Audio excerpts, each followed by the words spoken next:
révèle où nous en sommes maintenant en 1998. Les 6 premières ont été des empires. Nous les avons vus il y a un instant. Nous avons vu qu'il s'agissait de l'Égypte, de la Syrie, qu'il s'agissait de Babylone, qu'il s'agissait de l'Empire médo-persien, qu'il s'agissait ensuite de la Grèce et finalement de Rome, puisque Rome est tombée. Alors 6 sont passés et 6 ont été des empires. Ce qu'il faut retenir à ce moment-ci, c'est que la Bible, la parole de Dieu, est constante. Elle a cette qualité d'être constante. Alors, la 7e tête n'est nulle autre qu'un empire, puisque les 6 premières sont des empires et que la Bible est constante, nécessairement, la 7e se doit d'être un empire. Et cet empire, nous vous devons de la révéler maintenant, c'est l'Empire britannique. Certains vous diront, ce n'est pas possible, voyons. Mais, mes amis, si Dieu considère que les empires du passé, qui étaient des empires qui n'avaient pas la technologie d'aujourd'hui, qui n'avaient pas une extension géographique à la mesure que nous avons aujourd'hui, ont été considérés des têtes par les visions qui ont été données à Daniel par Gabriel.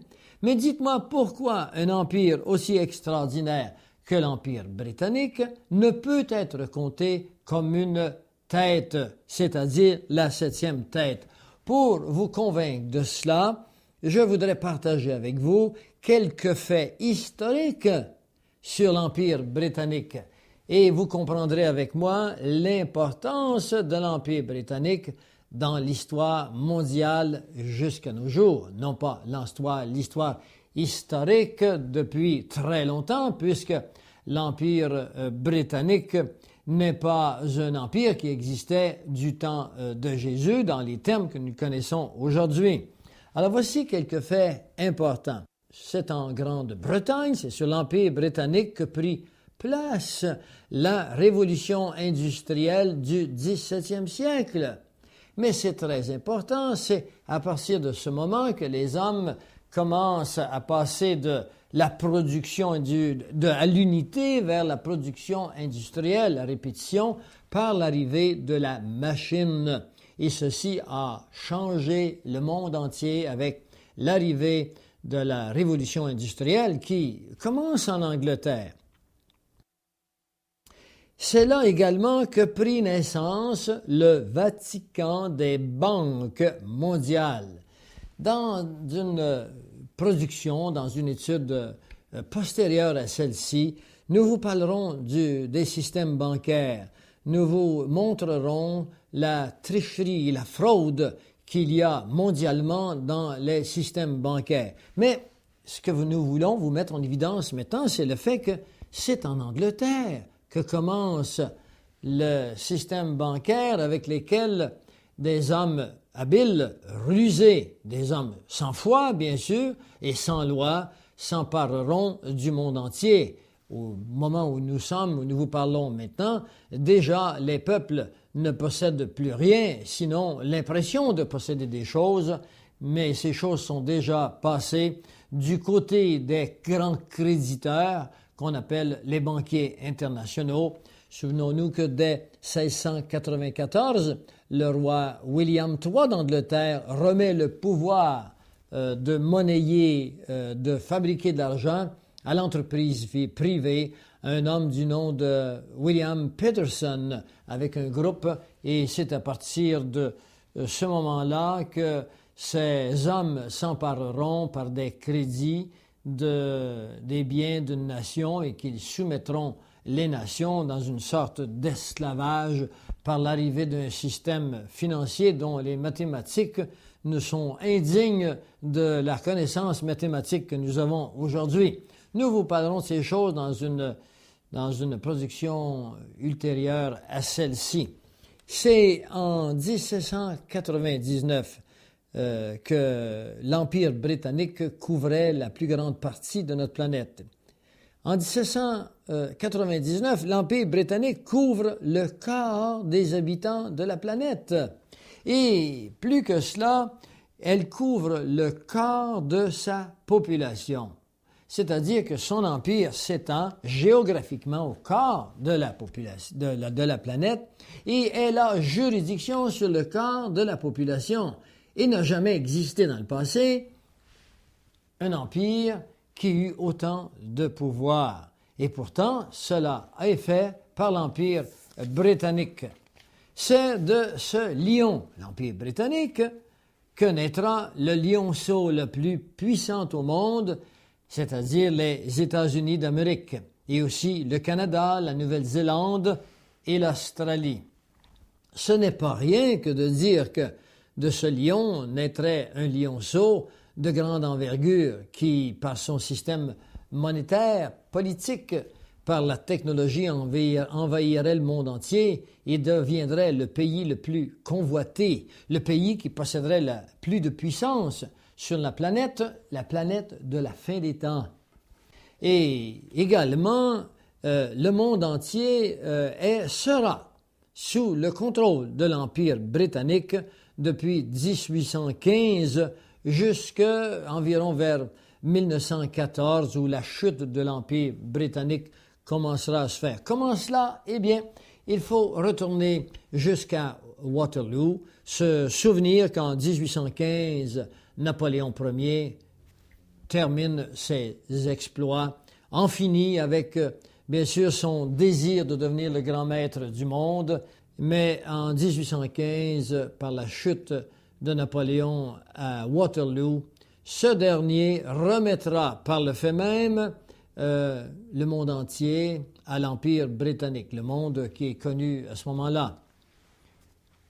L'Empire britannique, la 7e tête de la bête de Jean, émergera depuis 1815 en tant que pouvoir suprême sur toutes les régions couvertes par la 6e tête, c'est-à-dire l'Empire romain.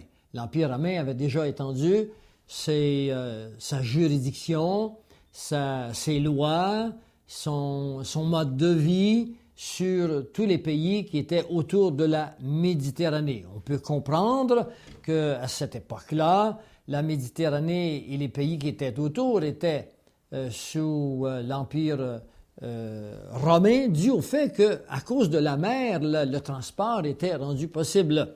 Aujourd'hui, on n'a plus besoin de la mer. Évidemment, on a les avions qui sont là pour surpasser ce mode qui était, bon, peut-être direz-vous primitif, mais très important, qui est celui de se déplacer par l'eau, par le vent. Alors, il s'agit ici de l'Empire romain qui avait établi un pouvoir sur un grand nombre de pays, et la 7e tête, l'Angleterre, rétablira son pouvoir sur tout l'empire de la 6e tête, sans dire l'Empire romain, plus extensionnera ce pouvoir beaucoup plus loin jusqu'aux Indes. Il faut se souvenir que dernièrement encore, les Indes étaient sous l'Empire britannique.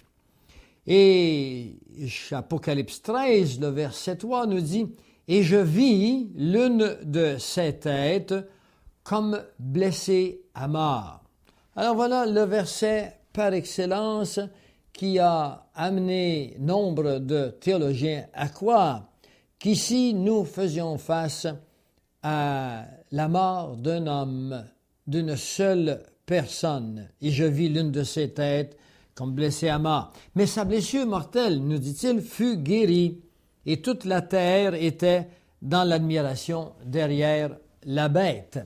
Alors, s'agit-il ici d'un homme qui meurt, qui ressuscite, et voilà que toute la terre le voit, et ils sont en admiration devant cet homme? Eh bien, nous vous proposons quelque chose de différent.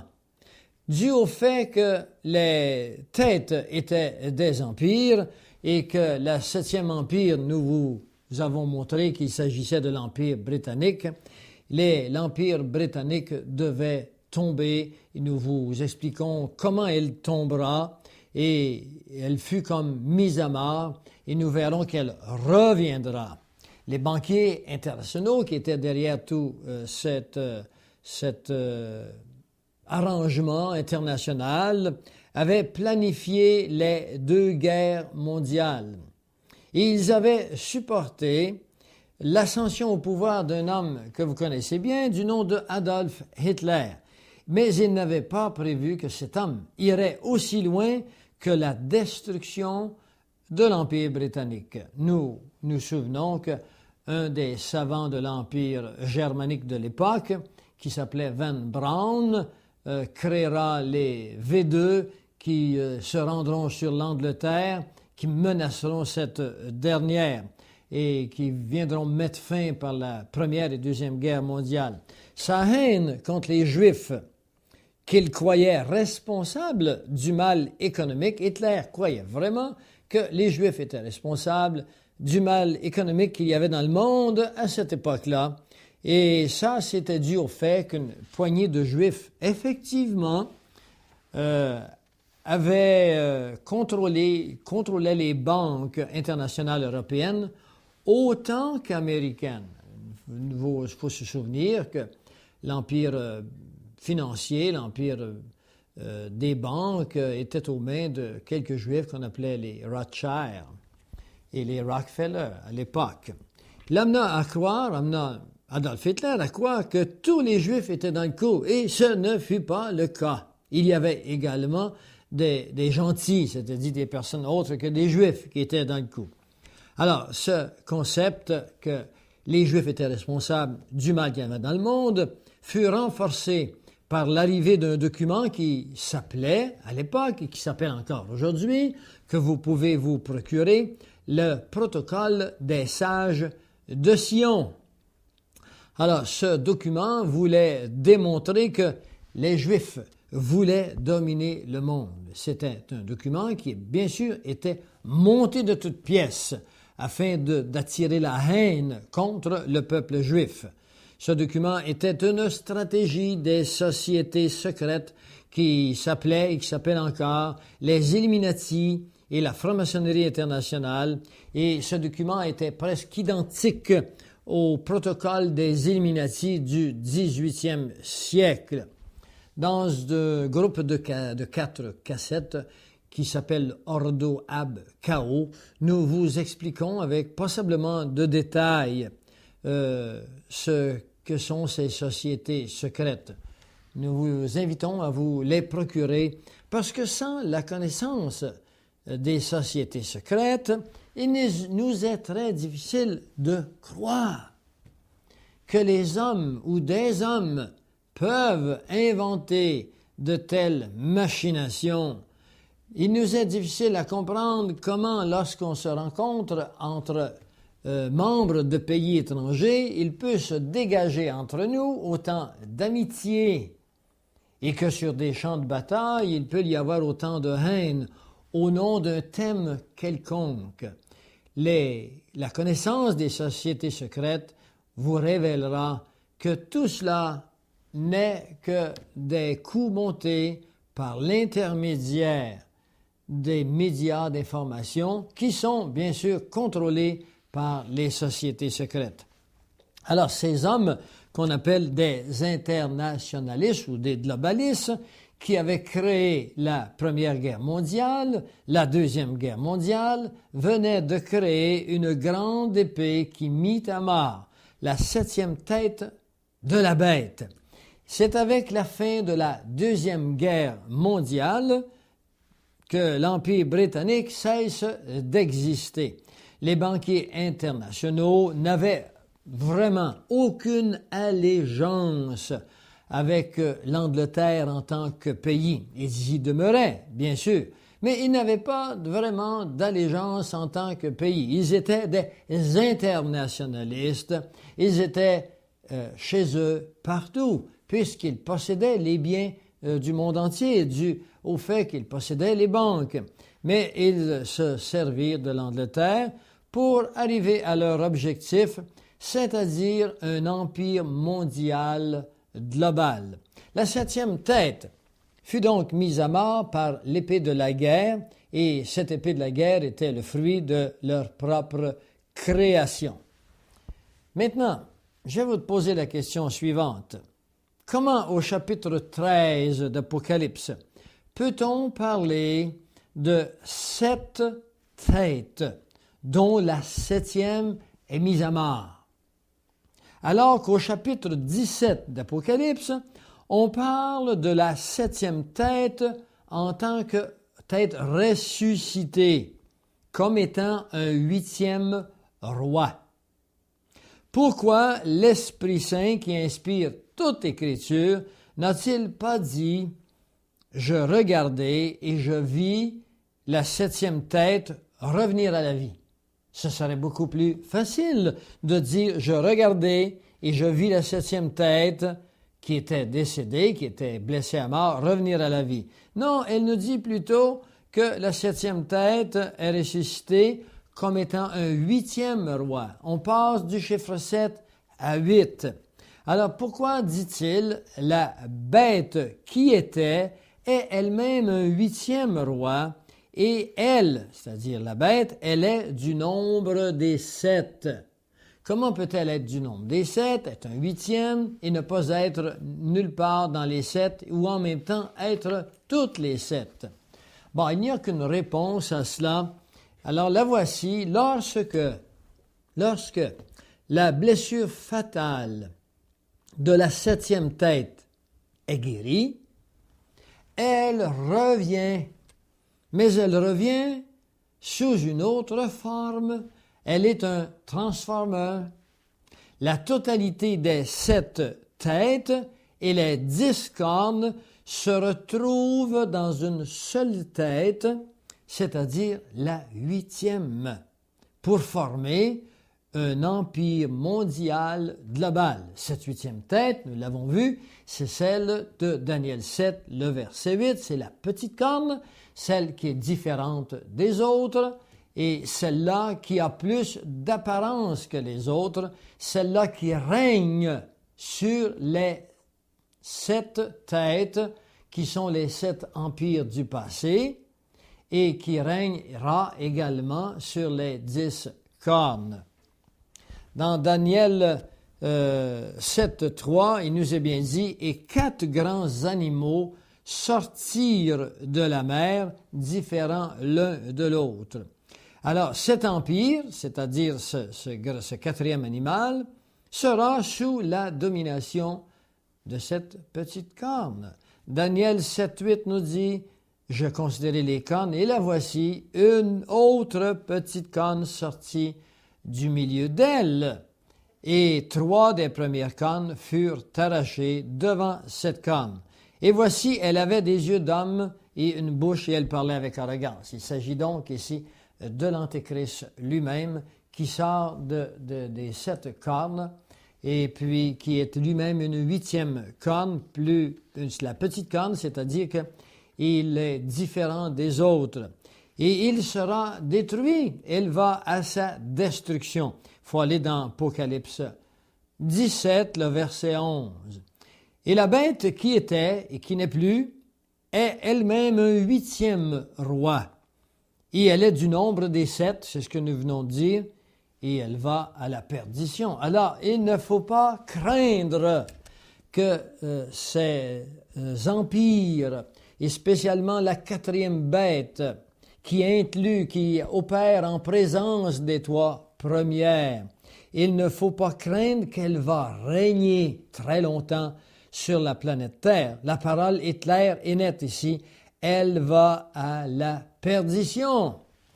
Dans Daniel 2, le verset 34, vous trouverez que l'ange Gabriel, lorsqu'il annonce ces choses à Daniel, lui montre effectivement que ces 10 cornes, ou ces 10 royaumes, ces 10 biorégions, pardonnez-moi, qui existent sur la planète Terre, dont 3 rois sont tombés, dont l'Antéchrist ou la petite corne a pris possession pour régner, eh bien, ils seront mis en pièces. Il lui dit, tu regardais lorsqu'une pierre se détacha sans le secours d'aucune main. Qu'est-ce que cela veut dire? Cela veut dire que cette petite pierre qui va se détacher ne sera pas le fruit de l'intervention des hommes, ne sera pas le fruit du travail des nations. Elle se fait sans le secours d'aucune main. Elle frappe les pieds de fer et d'argile de la statue et elle les met en pièces, c'est-à-dire qu'elle les détruit complètement. Et de par le contexte, vous vous souvenez très bien qu'il s'agit ici de Jésus-Christ qui revient au moment où il y a une installation de ces 10 biorégions avec 7 rois, dont l'Antéchrist qui règne sur 3 personnellement et qui règne également sur toutes les autres. Et dans Daniel 7,14, pour être davantage réassuré, Daniel 7,14 nous dit « On lui donna la domination, la gloire et le règne, et tous les peuples, les nations et les hommes de toute langue le servirent. Sa domination est une domination éternelle qui ne passera point, et son règne ne sera jamais détruit. » N'est-ce pas extraordinaire? N'est-ce pas là la substance même de notre foi, qu'en attendant le retour du Seigneur, tel que nous le voyons dans Tite 2,13, que nous ayons en nous, en tant que croyants non pas dans n'importe quelle chimère, mais dans la parole de Dieu, que nous sachions maintenant que le règne est à la porte et que le règne de Jésus-Christ, le règne de Dieu qui vient sur cette terre, est un règne qui ne sera jamais détruit. Et dans Daniel 2,44, il nous est bien dit, dans le temps de ces rois, il s'agit des rois qui règnent sur ces biorégions, le Dieu des cieux suscitera un royaume, que nous venons de vous dire dans Daniel 7,14, qui ne sera jamais détruit et qui ne passera point sous la domination d'un autre peuple. Il brisera, il anéantira tous les royaumes faits par les hommes, faits par les nations, et il subsistera lui-même éternellement. La bête qui monte de la mer n'est donc pas un homme, mais un empire. Elle est un système, et c'est l'Empire britannique mortellement blessé par la grande épée qui constitue le 7e empire qui fut détruit par la Première et la Deuxième Guerre mondiale. Voilà pour la bête qui monte de la mer, qui couvre les 7 empires qui ont pris naissance depuis l'Égypte jusqu'à la fin de la dernière guerre mondiale et qui donnera maintenant naissance à une autre bête, celle qui monte de la terre, que nous vous invitons à explorer maintenant.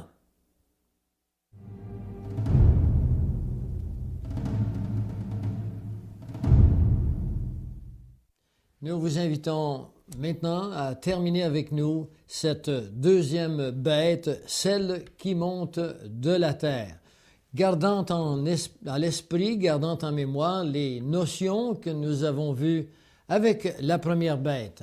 Je vous invite maintenant à prendre votre Bible et à lire avec moi Apocalypse 13, du verset 11 à 18. « Puis je vis monter de la terre une autre bête qui avait 2 cornes, semblables à celles d'un agneau, et qui parlait comme un dragon. Elle exerçait toute l'autorité de la première bête en sa présence, et elle faisait que la terre et ses habitants adoraient la première bête dont la blessure mortelle avait été guérie. Elle opérait de grands prodiges, même jusqu'à faire descendre du feu du ciel sur la terre, à la vue des hommes, et elle séduisait les habitants de la terre par des prodiges qu'il lui était donné d'opérer en présence de la bête, disant aux habitants de la terre de faire une image à la bête qui avait la blessure de l'épée et qui vivait. Et il lui fut donné d'animer l'image de la bête afin que l'image de la bête parlât et qu'elle fit que tous ceux qui n'adoraient pas l'image de la bête fussent tués. Et elle fit que tous, petits et grands, riches et pauvres, libres et esclaves, reçussent une marque sur la main ou sur le front, et que personne ne put acheter ni vendre sans avoir la marque, le nom de la bête ou le nombre de son nom. Et c'est ici la sagesse, que celui qui a de l'intelligence calcule le nombre de la bête, car c'est un nombre d'hommes, et son nombre est 666. Nous voilà avec beaucoup de mystères à résoudre. Nous voilà avec beaucoup de notions nouvelles maintenant dont il faut trouver des applications. Est-ce que nous sommes vraiment dans une époque qui nous permette de comprendre tout ce que cette explication, ces versets nous demandent? Effectivement, et nous vous invitons maintenant à lire avec nous en contexte et à accepter cette incroyable révélation qu'est Apocalypse 13. La bête qui monte de la terre. La première bête étant un système. Nous avons vu qu'elle était un système. Nous avons vu qu'elle fut tuée par la guerre. Il s'agissait de l'Empire britannique et qu'elle se retransformera, viendra sous un autre nom. Et cette bête que nous avons vue étant un système, cela nous donne un précédent pour la deuxième bête comme étant elle aussi un système et non une personne. Il faut se souvenir que le prophète Daniel a une vision de l'Antéchrist, tel qu'on le voit dans Daniel 7, le verset 8. Mais l'apôtre Jean, lui, a une vision d'un système. Et il nous donne des représentations de la première bête, mais pour ce qui est de la deuxième bête, la parole de Dieu est peu loquace là-dessus, mais il y a cependant des indices qui sont très marquants. La bête qui a 2 cornes, les Écritures interprètent les Écritures et les symboles sont constants. Sans cette constance, encore une fois, nous sommes perdus en hypothèse, en conjoncture. Si des cornes représentent des rois à un endroit, les cornes doivent représenter des rois ou des empires partout dans les Écritures prophétiques. Un exemple, par exemple, nous est donné dans Daniel 8, le verset 20. Il nous est dit ceci, dans Daniel 8, le verset 20, « Le bélier que tu as vu et qui avait des cornes, ce sont les rois des Mèdes et des Perses. » En Apocalypse 13, le verset 11, il nous est dit, « Puis je vis monter de la terre une autre bête qui avait 2 cornes semblables à celles d'un agneau et qui parlait comme un dragon. » L'explication ici, c'est que à cause justement de ces